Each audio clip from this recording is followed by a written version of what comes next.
Assalamualaikum warahmatullahi wabarakatuh. Perkenalkan, nama saya Nur Ramdania. Saya di sini akan menjelaskan tentang perkembangan kognitif dan perkembangan intelektual mata kuliah psikologi perkembangan. Yang pertama adalah pengertian perkembangan kognitif. Teori perkembangan kognitif menurut Piaget, perkembangan kognitif seorang anak adalah salah satu aspek perkembangan peserta didik yang berkaitan dengan pengetahuan, yaitu semua proses psikologi yang terkaitan dengan bagaimana individu mempelajari dan memikirkan lingkungannya. Teori perkembangan kognitif ini menurut Piaget, perkembangan kognitif seorang anak terjadi secara bertahap. Lingkungannya tidak dapat memengaruhi perkembangan pengetahuan anak. Seorang anak tidak dapat menerima pengetahuan secara langsung dan tidak bisa secara langsung menggunakan pengetahuan tersebut, tetapi pengetahuan akan didapat secara bertahap dengan cara belajar secara aktif di lingkungan sekolah. Selanjutnya adalah pengertian perkembangan intelektual. Istilah umum yang digunakan untuk menjelaskan sifat pemikiran manusia yang mencakup sejumlah kemampuan seperti kemampuan menalar, merencanakan, memecahkan masalah, berpikir abstrak, memahami gagasan menggunakan bahasa, daya tangkap, dan belajar. Kecerdasan terkaitnya dengan kemampuan kognitif yang dimiliki oleh individu. Intelektual juga adalah kemampuan yang dibawa sejak lahir. Intelektual berkembang bila kemampuan dalam kesempatan ada tersedia. Intelektual juga dapat dikatakan sebagai kecerdasan individu yang dapat memicu proses pemikiran seseorang, daya menghubungkan, kemampuan menilai, dan kemampuan mempertimbangkan. Selanjutnya adalah proses perkembangan kognitif dan perkembangan intelektual bagi anak. Proses perkembangan intelektual pada anak dibagi menjadi 4 menurut Piaget. Periode yang pertama adalah periode sensori motor 0-1 tahun. Sifat-sifat yang tampak pada anak adalah stimuli sound, anak berinteraksi dengan simulasi dari luar, lingkungan dan waktu terbatas, kemudian berkembang sampai dapat berimajinasi. Konsep tentang benda berkembang, mengembangkan tingkah laku baru, kemampuan untuk meniru, dan lain sebagainya. Yang kedua adalah periode praoperasional umur 1-7 tahun. Pada tahap ini, anak tidak selalu ditentukan oleh pengamatan diri sendiri saja, tetapi juga antusiasi. Anak mau menyimpan kata-kata serta menggunakannya, terutama dengan berhubungan erat dengan kebutuhan mereka dalam kesehari-hariannya. Yang ketiga adalah periode operasional konkret. Ini adalah umur 7-12 tahun. Sifat-sifat anak dapat berpikir konkret karena daya otak terbatas pada objek melalui pengamatan langsung. Dapat mengembangkan operasional mental serta menambah dan mulai mengembangkan pengembangan struktur-struktur berupa ide atau konsep dalam logika mereka. Yang terakhir adalah periode operasional formal. Ini adalah untuk usia 12 tahun ke atas. Pada tahap ini, interaksi dengan lingkungan sudah amat luas, menjangkau banyak teman sebaya, dan berusaha untuk mendapatkan berinteraksi dengan orang tua.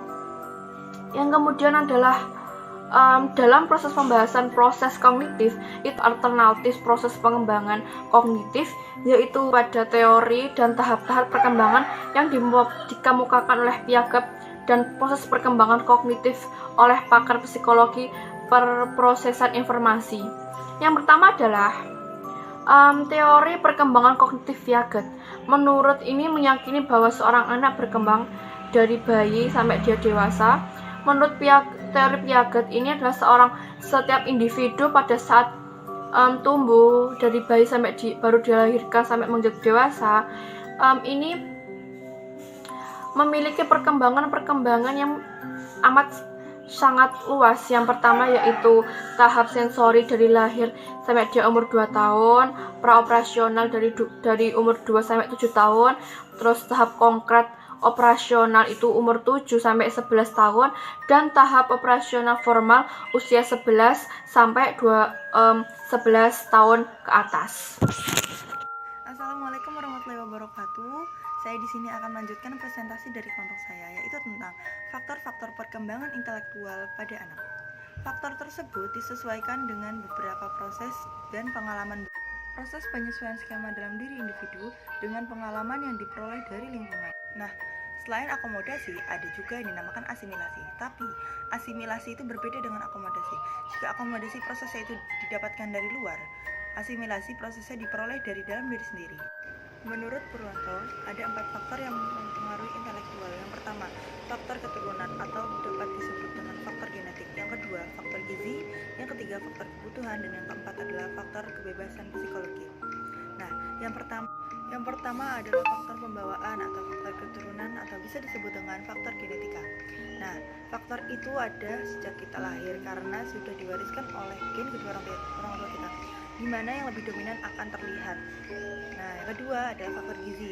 Makanan yang bergizi tinggi itu mempengaruhi, apalagi ketika di fase prenatal atau dalam kandungan dan ketika masa balita. Sesudah itu sudah tidak. Yang ketiga, faktor pertumbuhan, yaitu dengan cara pelatihan dan pendidikan yang bersifat kognitif agar dapat menyumbangkan terhadap fungsi intelektual. Contohnya dengan menyediakan sarana dan prasarana belajar serta bermain. Nah, yang keempat adalah faktor kebebasan psikologi, yaitu di mana anak diminta untuk menyampaikan pendapatnya dan menyelesaikan masalahnya sesuai dengan cara yang ia inginkan. Demikian yang dapat saya sampaikan. Dilanjutkan. Perkenalkan, nama saya Prayogo Rahmat Ridhoi, akan melanjutkan materi dari makalah kami. Yang nomor 4, karakteristik perkembangan kognitif peserta didik dan solusinya. Piaget menyatakan bahwa setiap anak memiliki cara tersendiri dalam menginterpretasikan dan beradaptasi dengan lingkungannya. Menurutnya, setiap anak memiliki struktur kognitif yang disebut skemata, yaitu sistem konsep yang ada dalam pikiran sebagai hasil pemahaman terhadap objek yang ada dalam lingkungannya. Pemahaman tentang objek tersebut berlangsung melalui proses asimilasi, yaitu menghubungkan objek dengan konsep yang sudah ada dalam pikiran, dan akomodasi atau proses memanfaatkan konsep-konsep dalam pikiran untuk menafsirkan objek. Kedua proses tersebut, jika berlangsung terus-menerus, akan membuat pengetahuan lama dan pengetahuan baru menjadi seimbang. Dengan cara itu, secara bertahap anak dapat membangun pengetahuan melalui interaksi dengan lingkungannya. Berdasarkan hal tersebut, maka perilaku belajar anak sangat dipengaruhi oleh aspek-aspek dari dalam dirinya dan lingkungannya. Kedua hal tersebut tidak mungkin dipisahkan karena memang proses belajar terjadi dalam konteks interaksi diri anak dengan lingkungannya. Upaya yang dapat dilakukan oleh orang tua atau guru dalam rangka membimbing dan memfasilitasi perkembangan kognitif anak secara optimal, yaitu upaya-upaya itu adalah sebagai berikut. Memberi contoh atau mendorong anak untuk gemar membaca, mengenalkan lingkungan atau menstimulasi anak dengan berbagai informasi yang berada dalam lingkungannya, seperti sosial, alam, transportasi, alat-alat, dan komunikasi. Yang ketiga, menggunakan rangka, huruf, dan bangun geometri seperti segitiga, segi empat, kubus, dan trapesium. Yang keempat, melatih anak untuk belajar berpikir sebab akibat. Yang kelima, membiasakan anak untuk berani mengungkapkan ide atau gagasan atau mengajukan pertanyaan. Selanjutnya, melatih problem solving atau bertanya jawab dengan anak tentang cara memecahkan masalah-masalah kehidupan sehari-hari, seperti cara memelihara gigi agar tidak sakit dan memelihara diri agar sehat. Mendorong kemandirian anak untuk melakukan tugas atau pekerjaannya sendiri. Selanjutnya, mengembangkan kemampuan imajinatif daya cipta anak. Selanjutnya, mengadakan program-program yang memberikan kesempatan kepada anak untuk berkompetisi seperti lomba, menggambar, menyanyi, dan deklamasi. Selanjutnya, mengidentifikasi kecerdasan anak melalui tes kecerdasan dan memanfaatkannya untuk layanan bimbingan. Yang terakhir, yaitu mengenalkan kepada anak tentang produk-produk teknologi yang berhubungan dengan komunikasi informatika, seperti telepon, HP, komputer, video, dan televisi, dan transformasi yaitu pesawat terbang, kapal laut, kereta api, dan lain-lain.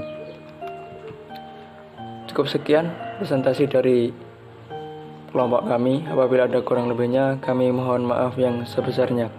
Wassalamualaikum warahmatullahi wabarakatuh.